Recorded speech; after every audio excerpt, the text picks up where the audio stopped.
बेटी लक्ष्मी हुई छत, आइयो बेटी सीता छत, आइयो बेटी होइत भारती, मानल जाइत पुनीता छत। ओहि मिथिला के पाहुन विष्णु, ओहि मिथिला के पाहुन विष्णु, चाकर शिव भगवान छै।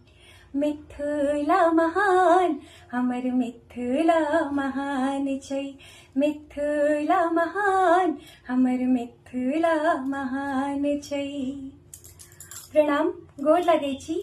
हम छी अहाँ सभक संगम झा और हम आबि रहल छी मिथिला सेवा समिति द्वारा मिथिला पर्व समारोह आयोजित भऽ रहल अछि 23 मार्च 2025 क, यानी कि रवि दिन, और स्थान अछि ए ब्लॉक पार्क, रामलीला मैदान, लालबाग, लोनी, गाजियाबाद।